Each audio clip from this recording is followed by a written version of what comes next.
দমদমে বিজেপির মঞ্চে এই ছবিটা দেখুন একবার, জয়ন্ত সিং এর ঘনিষ্ঠ সুশোভন সরকেল। এই হচ্ছে সুশোভন সরকেল, যে সুশোভন সরকেলের একটা ভিডিও ভাইরাল হয়েছিল। জয়ন্ত সিং যখন হাজতে রয়েছে তখন অভিযোগকারীকে ফোনে হুমকি দিচ্ছিল এই সুশোভন সরকেল। তাকে দেখা যাচ্ছে বিজেপির মঞ্চে।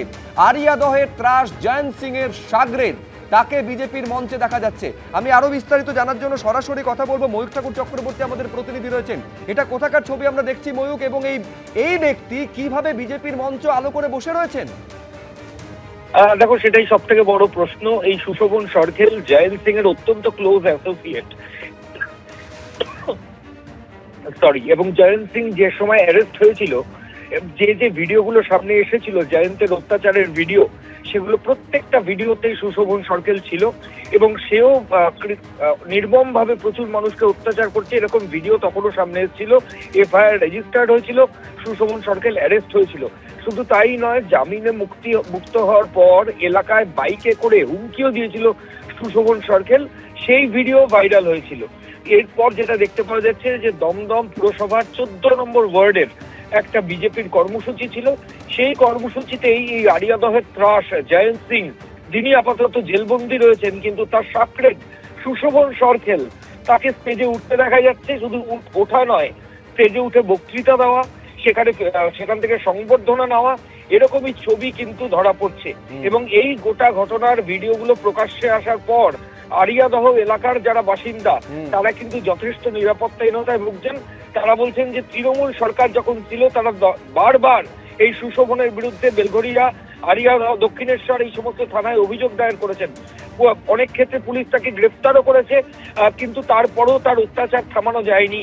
পালা বদলের পর জয়ন্ত সিং এখনো হাজতে রয়েছে, কিন্তু সুশোভন সরকেল, তাকে আবার বর্তমান শাসক দল বিজেপির মঞ্চে দেখতে পাওয়া যাচ্ছে।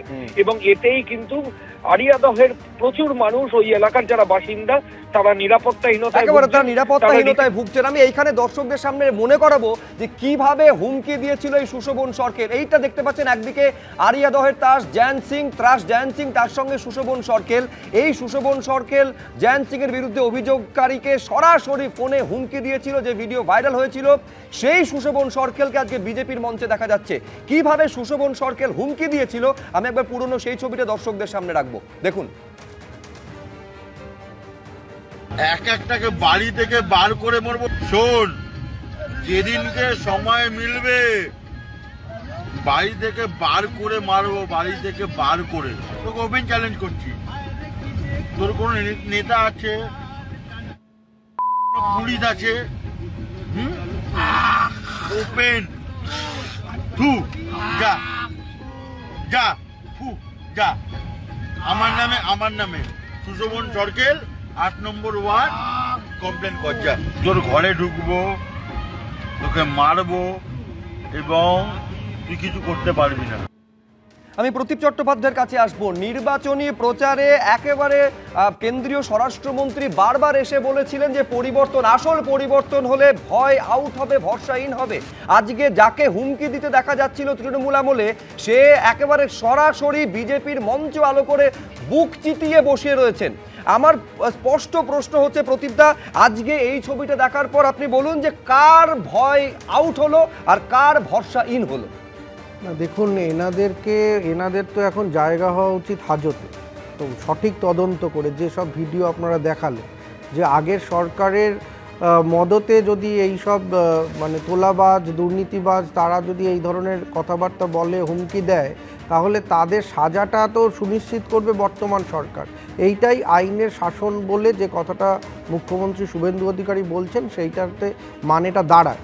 কিন্তু দেখা যাচ্ছে যে স্টেজে উঠে পড়ছে। এখন অনেকে বলবে যে স্টেজে যে কেউ উঠতে পারে, তার সঙ্গে কিছু ব্যাপার নয়, কিন্তু মুশকিল হচ্ছে যে এই ছবিগুলো মানুষের মনে বিজেপি সরকারের প্রতি যে আস্থা, সেই আস্থা নিয়ে প্রশ্ন তুলে দেয়। এখন আমি বলছি, কোন পদ দিয়ে ভয়টা আউট হবে আর মানুষের কোন পদ দিয়ে ভরসাটা ইন হবে এরপরে?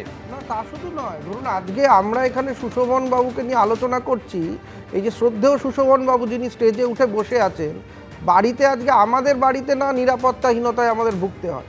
মানে বিজেপি সরকার এসেছে, এতগুলো কথা বললেন, এতগুলো আশ্বাস দিলেন, প্রত্যেক দিন শুধু বলছেন মাত্র 2 মাস হয়েছে, মাত্র 3 মাস হয়েছে, মাত্র 4 মাস হয়েছে। তা কত মাস লাগবে? এই ভিডিওগুলো কি ভাইরাল ভিডিও, মানে এই ভিডিওর সত্যতা যাচাই করা হচ্ছে না যদি না হয়, কিন্তু এনাদের বিরুদ্ধে যে এলাকাবাসীর অভিযোগ সেগুলো তো সত্যি। তাহলে যখন আপনি যে টুলু মণ্ডলের বিরুদ্ধে যে এফআইআর সেটা নিয়ে নড়ে চড়ে বসছেন, তাহলে এনাদের এই যে দাগি অপরাধী হুমকি দিচ্ছে তাদের বিরুদ্ধে নড়ে চড়ে বসছেন না কেন? মানে কোথাও নড়ে চড়ে বসাটা খুব দৃষ্টিভাবে আমরা দেখতে পাচ্ছি, কোথাও একদম নড়ে চড়ে বসছে। একেবারে আমি এখানে দেখাতে চাইবো বিজেপি বিধায়ক এই ছবি আসার পর কি বলছেন। সমস্যা হচ্ছে যে মানুষের কপালে তো তার চরিত্রের পরিচয় লেখা থাকে না। কামারহাটির দুষ্কৃতী কামারহাটি থেকে পিঠ বাঁচিয়ে দমদমে এসে বিজেপির মঞ্চে গুতোগুতি করে উঠে পড়ছে। মানে আমরা দেখলাম একটা জিনিস, যে তৃণমূল দলটা করলে আগে জানতাম চোর হয়, এখন দেখছি তার সাথে বেহায়াও হয়। কামারহাটিতে তো বিজেপি কর্মীরা দেখতে পেলে চামড়া গুটিয়ে নেবে, দমদমে এসে মঞ্চের গুতোগুতি করে উঠে নাচানাচি। আমাদের মণ্ডল সভাপতি ভাই অনির্বাণ জানতে পেরেই নাগেরবাজার থানায় রিটেন কমপ্লেন জমা দিয়েছে। কিন্তু সমস্যা হলো আজকে সোশ্যাল মিডিয়ার যুগে না, পৃথিবীটা খুব ছোট হয়ে গেছে। এই যে চীনে যাওয়া হলো, ওর দমদমে ঢোকাও বরাবরের জন্য বন্ধ হয়ে গেল, আর ঢুকলে দেখা যাক কি হয়। না, আমার স্পষ্ট প্রশ্ন স্বপনদার কাছে, যারা একেবারে আদর করে সম্ভাষণ দিয়ে মঞ্চে তুললো তাদের বিরুদ্ধে ব্যবস্থা নেবে তো বিজেপি, তাদের বিরুদ্ধে ব্যবস্থা নেবে তো পুলিশ? না, এই বিষয়টার বিষয়ে আমার জানা নেই, তবে যেটুকু জানছি যে দমদমের 14 নম্বর ওয়ার্ডে বোধহয় কোনো একটা অনুষ্ঠানে উনি মঞ্চ আলো করে বসেছিলেন। আমি আমাদের বিজেপি বিধায়কের বক্তব্য আমি শুনেছি।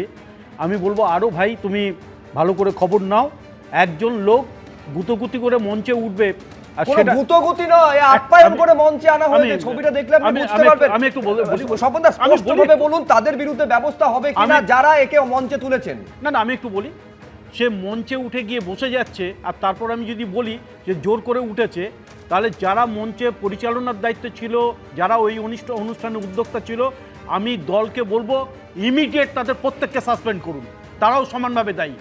একটা কুখ্যাত সমাজ বিরোধী কোনো একটা মঞ্চে উঠে যাবে আর কারুর প্রশ্রয় সে উঠেছে নিশ্চয়ই। আমি যদি বলে দিই সোজাসুজি না আমরা ওকে জোর করে উঠেছে, এটাও সাজে না। কে উঠিয়েছে ওকে, কে ডেকেছিল ওকে, মঞ্চে কেন তোলা হয়েছিল, আমি বলছি এই প্রশ্নের উত্তর দেওয়ার জন্য ওখানে খোঁজ করতে হবে না, যারা আয়োজক ছিল তারাই তুলেছেন মঞ্চে। মঞ্চে ডাকবেন কারা? যারা আয়োজন করছেন, যারা অনুষ্ঠানের উদ্যোক্তা রয়েছেন। আমি এখানে শীর্ষদা সিনহা রায়ের কাছে আসতে যাবো। শীর্ষদা, আপনি আমাকে বলুন, এই ছবিটা দেখার পর এই গুন্ডাদের বিরুদ্ধে, এই গুন্ডামির বিরুদ্ধে তো মানুষ তৃণমূলকে একেবারে ছুঁড়ে ফেলেছে এবং বিজেপিকে ক্ষমতা এনেছে, তারা তাহলে এই ছবিটা দেখার পর ভরসা পাবেন কিভাবে? পরপর দুটো ঘটনা দেখালেন, ভয় আউট, ভরসা ইন। আগের যে বীরভূমের দেখালেন, রাজস্ব আদায় হচ্ছিল না, সেই রাজস্বটা আদায় হচ্ছে এই 3 মাসের মধ্যে, সেটা কিন্তু ভরসা। ভয়টা আউট হয়ে গেছিল। সেখানে কিন্তু শুধু একটা আনন্দবাজারে খবর বেরিয়েছিল টুলুর দিকে আঙুল, শুধু টুল নয়, চেয়ার, সোফা, কাজল, অনুব্রত, সেগুলো কে গেল, কোথায় গেল?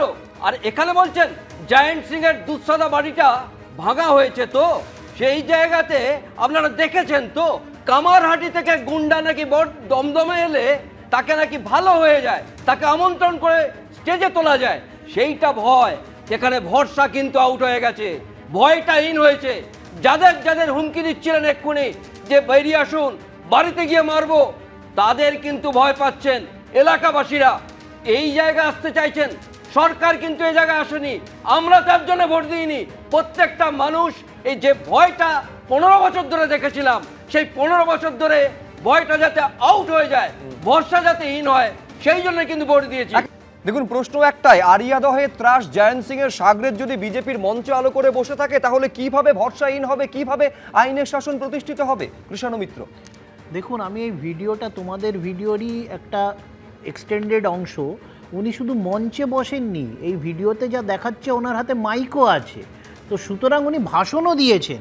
অথচ বিজেপির ওখানকার বিধায়ক তিনি জানেন না যে তিনি আমন্ত্রিত হয়ে সেখানে ভাষণ। এখন যদি বলে যে বিজেপির মঞ্চতে যে কেউ উঠতে পারে এবং মাইক হাতে ভাষণ দিতে পারে, তাহলে আমার কিছু বলার নেই। অবশ্য বিজেপির ক্ষেত্রে এটা স্বাভাবিক, তার কারণ হচ্ছে যাদেরকে ওনারা বলছেন 2021 সালে নাকি তাদের কর্মীদের মারধর করা, তাদের কর্মীরা নাকি শহীদ হয়েছে যাদের হাতে, আরে ভাই, তাদেরকেই আজকে বৈঠক করছেন মুখ্যমন্ত্রী, তোমাদের তাদের সাথেই বৈঠক করছে। সুমিত রায় অভিষেক বন্দ্যোপাধ্যায়ের আত্মসহায়কের বাড়িতে পৌঁছে গেল সিআইডি। বিস্তারিত আপনাদের সামনে রাখছি, এই ছবি দেখতে পাচ্ছেন।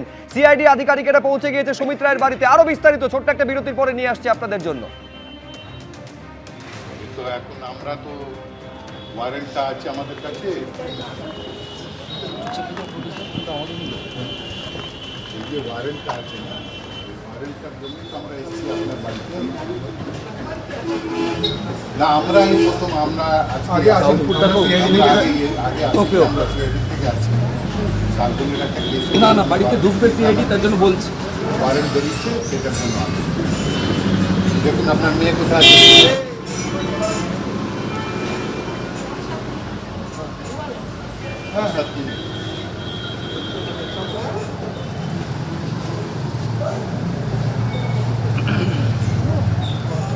সরাসরি আপনারা দেখতে পাচ্ছেন নিউ আলিপুরে সুমিত রায়ের যে বাড়ি, সেখানে পৌঁছে গিয়েছে সিআইডির প্রতিনিধি দল। কথা বলবো বিস্তারিত জানতে। ময়ূক ঠাকুর চক্রবর্তী আমাদের প্রতিনিধি রয়েছেন। ময়ূক,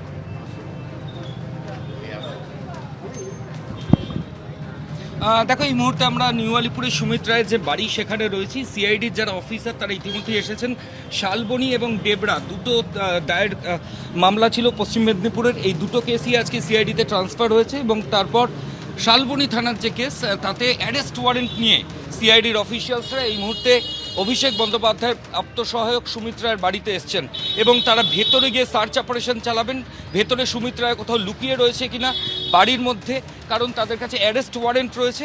বেশ কিছুটা সময় সিআইডির আধিকারিকরা বাইরে দাঁড়িয়ে রয়েছেন। আমি ক্যামেরা পার্সন অতনুকে বলবো দেখানোর জন্য। দেখো সিআইডির বিরাট টিম, সঙ্গে বেহালা থানার যারা অফিসার তারাও রয়েছেন, যাতে এখানে পরিস্থিতি সব স্বাভাবিক থাকে এবং এখানে সার্চ অপারেশন করা যায় ভেতরে। কিন্তু সুমিত রায়ের মা তিনি বাইরে বেরিয়েছিলেন। প্রথমে তারা বলছিলেন যে তারা আইনজীবী এবং তার পরিবারের সদস্যরা এলে তারপরই তারা সিআইডির অফিসারদের ভেতরে অ্যালাউ করবেন, কিন্তু তারপরও একটু আগে সুমিত রায়ের মা আবার বেরোলেন। সিআইডির আধিকারিকরা তাকে বললেন যে তাদের কাছে অ্যারেস্ট ওয়ারেন্ট রয়েছে, কাজেই তারা ভেতরে ঢুকবেন এবং আইন মোতাবেক তারা ভেতরে সার্চ অপারেশন চালাবেন যে সুমিত রায় অভিষেক বন্দ্যোপাধ্যায়ের আত্মসহায়ক তিনি তার বাড়িতে কোথাও লুকিয়ে আছেন কিনা সেটা সিআইডির আধিকারিকরা দেখবেন, কারণ তাদের কাছে অ্যারেস্ট ওয়ারেন্ট রয়েছে। কিন্তু তারপরেও সুমিত রায়ের মা দরজা খোলেননি, কোলাপসিবল গেটের বাইরে দাঁড়িয়ে রয়েছেন। এর সাথে একবার কথা বলুন, কোথায় আছেন উনি? কতক্ষণ লাগবে সময়?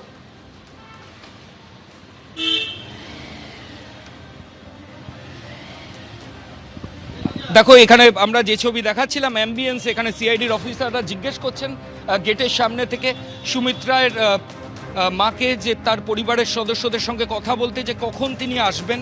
তিনি এলে সিআইডির আধিকারিকরা ভেতরে যাবেন, গিয়ে তারা সার্চ অপারেশন করবেন। কিন্তু এই মুহূর্তে যে ছবি আমরা সরাসরি দেখাচ্ছি যে সিআইডির আধিকারিকরা গেটের সামনে তারা দাঁড়িয়ে রয়েছেন।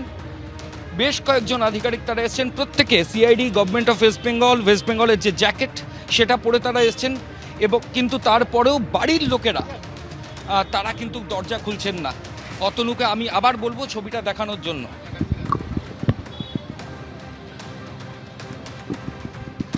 আমরা সরাসরি নিউ আলিপুরে সুমিত রায়ের বাড়ি থেকে ছবিটা দেখাচ্ছি। এখানে সিআইডির আধিকারিকরা রয়েছেন। শালবনী থানায় দায়ের হওয়া মামলা, সেই মামলাতে কোনো রক্ষা কবচ নেই সুমিত রায়ের এবং তাতে অ্যান্টিসিপেটরি বেলের জন্য অ্যাপ্লাই করেছিলেন অভিষেক বন্দ্যোপাধ্যায়ের আত্মসহায়ক, সেটাও রিজেক্ট হয়েছে। এরপর আজকে পশ্চিম মেদিনীপুর জেলা পুলিশ থেকে এই কেস ট্রান্সফার হয়ে আসে সিআইডির কাছে। সিআইডি অভিষেক বন্দ্যোপাধ্যায়ের আত্মসহায়কের বাড়িতে এসেছেন এবং আজকে আবার আমরা দেখাচ্ছি। আপনি দরজাটা খুলুন, আমরা ঢুকি, আমাদের সাথে তো মহিলা আছে, কোনো আপনার অসুবিধা চিন্তার হবে কিছু না, নেই। কোনো চিন্তা নেই। তারপরে আপনার মেয়ে যখন আসবে তখন মেয়ে ঢুকে যাবে। একদম, মেয়ে তো এইখানেই আছে। দরকার হলে আপনার ননদকে এইখানে দাঁড় করে দিন, মেয়ে যাতে চিনতে পারেন উনি, কেন আমাদের পক্ষে তো আপনার মেয়েকে চেনা সম্ভব হবে না। না আপনাকে দেখাতে হবে না, আপনি দরজাটা খুলে দিন, আমরা যাই ভেতরে, আমাদের কাজটা করি একটু। অ্যারেস্ট ওয়ারেন্ট নিয়ে সিআইডির অফিসাররা গেটের সামনে দাঁড়িয়ে রয়েছেন, সুমিত রায়ের মা ভেতরে বসে রয়েছেন। আমি অতনুকে বলবো একটু সামনে থেকে ছবিটা দেখানোর জন্য। সিআইডির আধিকারিকরা বারবার বলছেন যে আপনার পরিবারের যে সদস্য যার জন্য আপনি অপেক্ষা করছেন তাকে ডাকুন। আমরাও মহিলা অফিসার নিয়ে এসেছি, মহিলা কর্মী আমাদের সঙ্গে রয়েছে, আমরা তাদেরকে নিয়ে ভেতরে ঢুকবো। বেরোচ্ছেন এবং কিন্তু সুমিত রায়ের মা তিনি ফোনে কারোর সাথে কথা বলছেন ফ্যামিলি মেম্বারের সঙ্গে। একটু আগে তিনি যেমনটা বলছিলেন যে আইনজীবী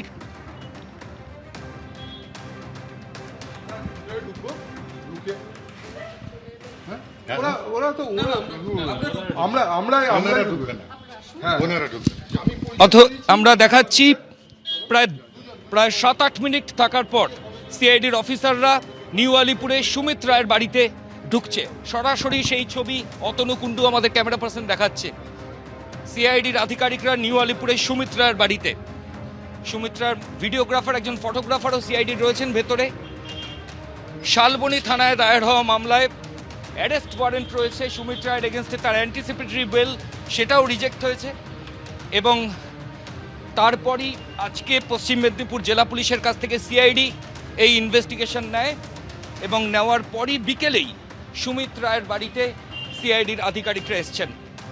সরাসরি সেই ছবি আমরা দেখাচ্ছি। সিআইডির কয়েকজন প্রতিনিধি তারা ভেতরে গেলেন, একজন ফটোগ্রাফারকে সঙ্গে নিয়ে গেলেন। মহিলা আধিকারিক যারা রয়েছেন সিআইডির তারাও রয়েছেন, তাদেরকে সঙ্গে নিয়ে ভেতরে গিয়ে সিআইডির আধিকারিকরা ভেতরে